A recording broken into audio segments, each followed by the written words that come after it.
Hey guys, this is Monica. I'm making this video for any new tutors who just don't know where to begin, or maybe you're substituting for classical conversations and you just need a lot more information to get started. So there's so much information out on all of the forms of social media for all of these ideas, everything from the memory work to the games, but I'm making a video to show you what the entire morning looks like because it can be a lot. So gather up all of those ideas and all of those games, and I'm going to walk you through what it looks like to put it all together. Okay, so the families will all meet together in one big assembly, and then right when it's over, the students are going to be dismissed with their tutors. So you're going to walk your kids back to your classroom, and you're going to get started right away. It's really fast-paced. I was blown away the very first time I saw it, and it's really awesome. So you're going to want to jump in and get a hold of your classroom control right away. So those very first times that you meet together, you're really setting the tone. So take the opportunity and sit with your students and tell them what you expect of them. That's going to look different for all different age groups, so be creative. The very small ones that maybe have never been in a classroom environment, you're going to need to remind them to not speak over each other and teach them how to raise their hand and things like that, and be patient with them. But the bigger ones, you're going to need to remind them about that too. It might have been a long summer, so remind them of that. And then your parents in the room, they could be brand new and have never participated in classical conversations before or any kind of co-op environment. Just after you address the kids and what you expect from them, just kind of draw your attention over to them and say, hey parents, I may ask you to jump in to help me here and there. So just be looking for my cues and looking for ways to help me out. So just kind of give them a little heads up that you could use their help. It'll set a good tone for the room also. So pray with your students, get them prepared for the day. But this is a really, really quick portion of your morning because everything is really laid out in these chunks of time, and you're going to want to use them wisely. So as soon as that happens, then you're going to roll into your new grammar. And that's where you can just find so many ideas on the internet for the ways you want to present this memory work. But here's the deal. What I find is after I find the memory work, I'm not really sure what to do with it afterwards. So that's why I wanted to, like, step by step tell you how to make that work in the classroom. So for example, when you're reviewing math with your students, you're not going to need to go and find a whole lot of new ideas. You are given a math song. You can stick with that. And actually, there's lots of good ideas out there. So just, whatever your comfort level is, do something complicated or do something very stick in the stand. It's completely up to you. Okay, but here's what you might want to do to help yourself when you're actually in the classroom and so much is going on, maybe some nerves because you haven't done this before, those kind of things. So the new Foundations guide is much larger. There's plenty of space to write, if you write tiny, that is. Okay, so on the multiplication tables, off to the side, I have written what I'm going to do. So I will be skip counting with my students because of their age, but what I'm going to do is first go through saying it. So we will say the numbers all the way through. And then there's a song for the twos. We will sing the song for the twos. And then after that, we're going to add some motion to it.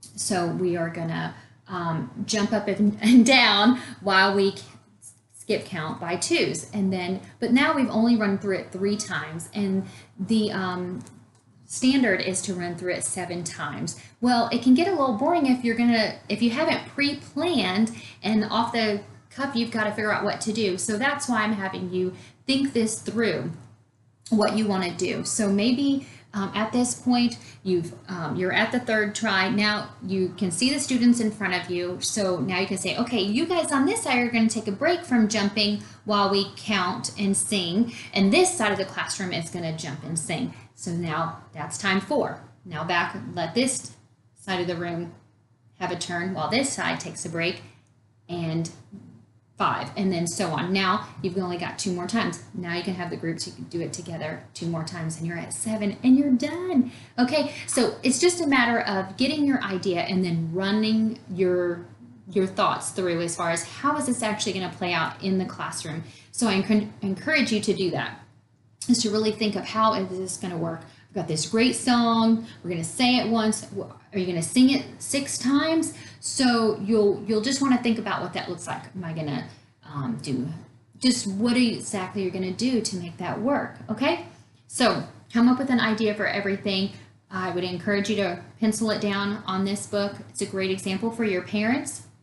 But as tutors, you also have resources available on CC Connected, or maybe your director has given you an activity planner. I have mine printed out. I really like to see it in a format like this. It's beneficial to you because then you can see it week by week. So it gives you the opportunity to give some balance into what you're doing. Maybe if you can see it all that, oh, I have a song for everything that I'm presenting, every piece of memory work, maybe you want to mix it up a little. So it's just a nice visual, and then you can see what you're doing from week to week. Just kind of helps with this whole smooth planning, that kind of thing. Okay, so then up next, so as you're going through your memory work, you're using your board, the infamous board that everyone has. Now you can use something that you have already pre-written on and then bring it with you to your classroom. Or if you get to your classroom early, then you're writing it on the board. Well, here's what I recommend that you add to your board in addition to all your memory work, which is a schedule. Write on the board what time things are going to happen. It's great for you as the tutor. Then you've got that visual in front of you. As a parent, I know I keep my eyes on that to see how I can be helping making the day flow through properly. I've also include on my schedule a bathroom break. Pick out a chunk of the time of day and make that happen. That just makes things less disruptive. Everyone goes to the bathroom when they go to science. So before you send them to science room, split them off. Have one parent take and stand outside the boys' bathroom, and then have a parent for the girls' bathroom, or what have you. But then you've got it scheduled. Children aren't coming in and out of the room, and they're not missing any of the activities or the memory work that you're going over. So just helps with some classroom chaos, that kind of thing. So up next, you've got throughout your day, everyone's going to have a different time that they are going to be teaching science and the fine arts. So, and your presentation schedule. So just check with your director and find out when that will happen for you. And what I recommend to be prepared for these things is just to review all of your material and mentally picture yourself in the classroom presenting this information to the children. Mentally think of asking those questions to the children and be prepared that way. I have to say our director is such a huge blessing to our community. She, for science, has gotten us the Cornerstone Educational Supply. I don't know exactly where that is. I didn't Google it or anything. I've already got all my materials ready to go. And this is wonderful material for science. It actually has all the questions in word for word, almost like a script, what you're going to say. And this is incredible. It's really thorough. It even breaks it down for different age groups. So, for example, it'll say for younger students, move on. Obviously, for older students, you'll continue to read. I really, really love that it gives the pronunciation. A lot of these science words we're not using in everyday language. So if you don't have a word-for-word curriculum with the pronunciation included, I encourage you just to take the time when you're planning to punch it into YouTube, how do I pronounce, and then type in the word. You'd be surprised. All of those resources are in there. And then after you get that pronunciation and you hear it, write it down for yourself, because sometimes you're like, I got that, it's stuck in here. And then you go to community day and you're live and you forget how to say it. I mean, our nerves get there, and again, these are not words we use every day. So give yourself some grace, but you know, you're just preparing, you know. I just little tips that help me, my little secrets. Okay, so that is science. I do want to tell you this fun thing that we did in our community last year is, so I talked to you about dismissing from one classroom to go to science. So the children went to the bathroom, and as they came in, and the cool thing was they kind of showed up one at a time, not this huge line of children. And that's okay. If you have a line of children, you can still do this too. But our tutor had the children line up against the wall. And the thing is, it was so funny because she had us exercising a lot throughout the day, and I encourage you to use a lot of movement. I just think it enriches your day. So she had these children up against the wall in a wall sit. So their backs are against the wall and their knees are bent into chair position. And it's so funny to hear them almost pretend to be in agony, but at the same time they were singing the scientific method song. So I think there's a new song, so pay attention to that. We're in the 5th edition, so look for the new scientific method that we're using. And if you can sing the song, that sounds great.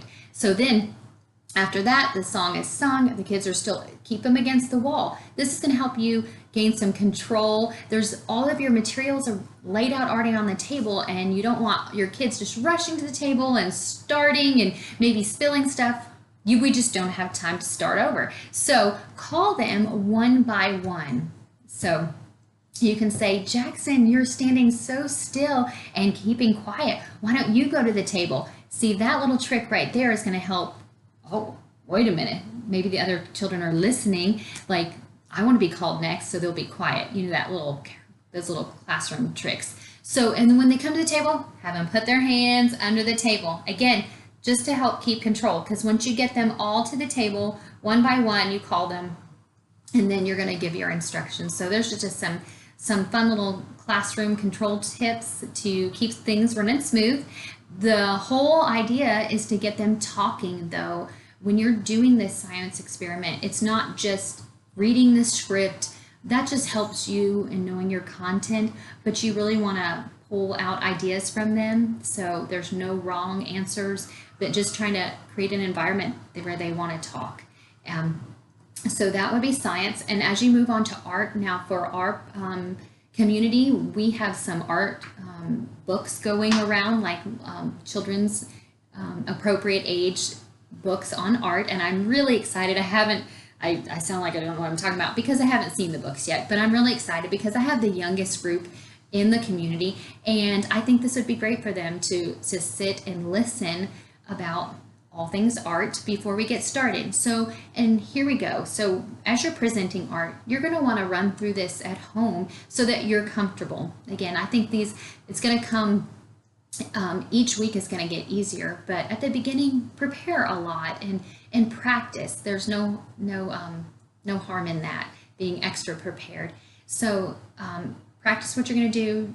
Think about your age group and what their abilities are, and just encourage them and teach them, and that's what art will look like.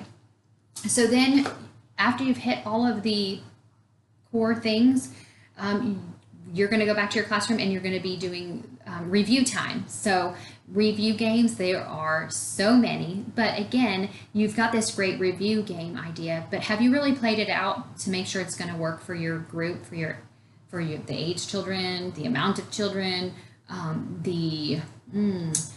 sometimes we find that children don't handle the competitive games very well, gets them all riled up and just, and you're going to know when you play a game if it doesn't go well. But just run through these things, really just think about the different scenarios that could play out. That way you're prepared ahead of time.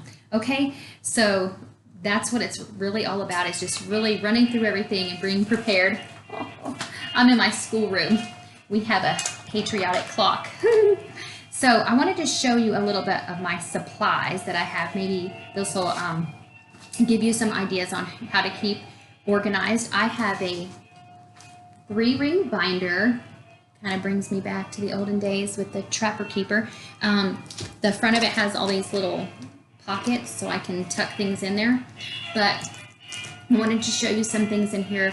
that will help me throughout my day keep organized, but also if I have any time to fill, I've got all of these extra things that if we're flying through the material or if we've flown through our review game, because the first couple weeks you don't have that many weeks to, or you only have 1 week to review, so different things that you can do. Okay, so I've got in the front here is, I showed that earlier, all of the things that I have scheduled by subject, and then I picked up these really cool, they're kind of like a half pocket.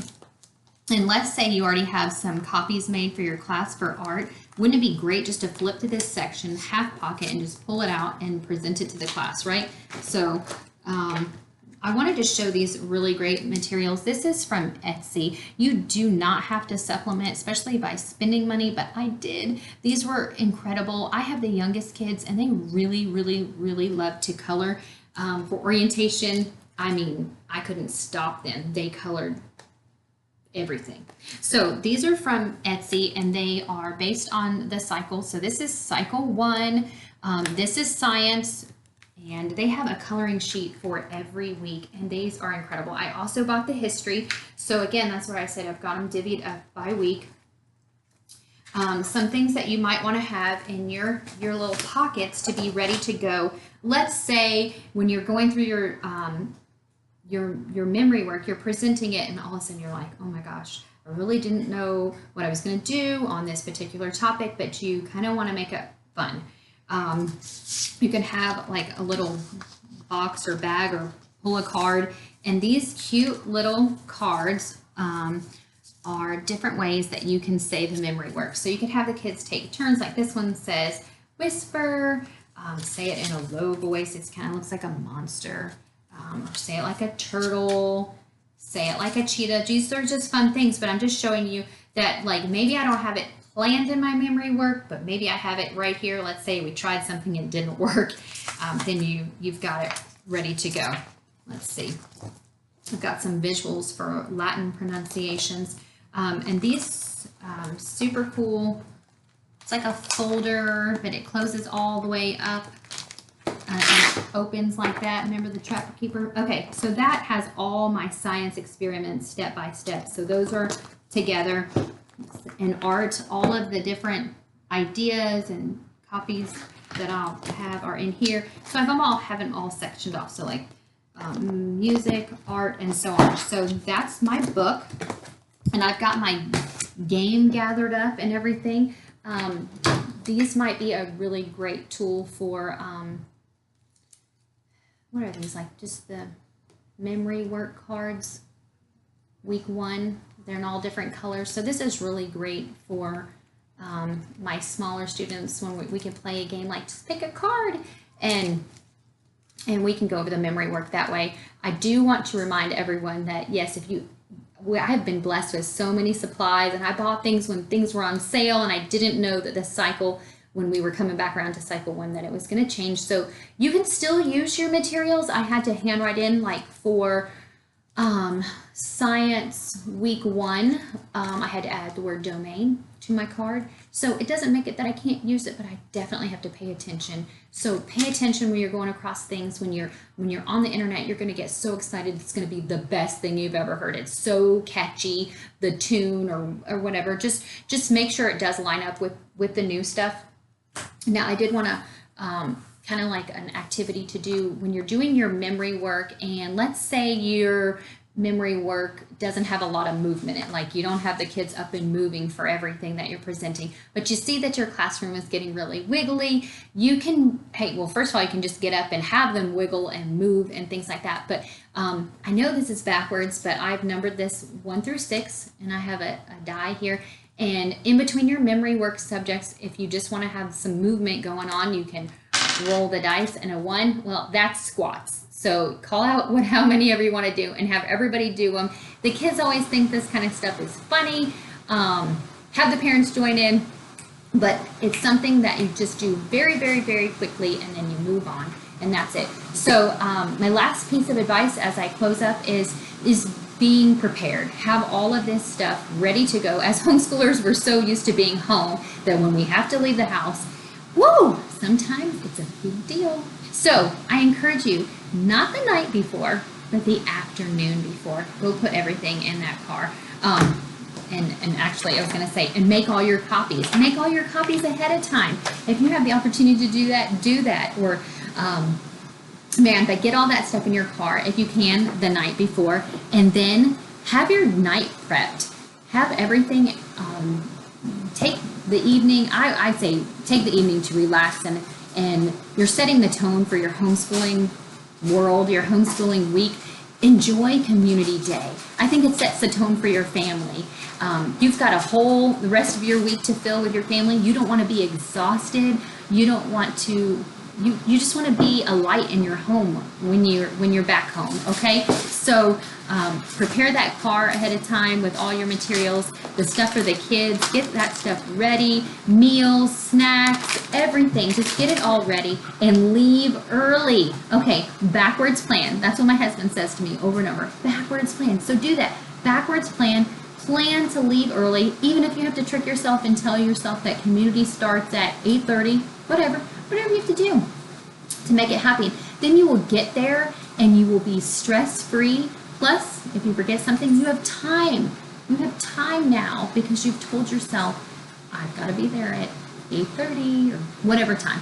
So I hope this video was encouraging to you. It's really a fun day. I just encourage you to practice and just have fun. If you have any comments for me, any ideas, you can share them with me in the comments. Thank you.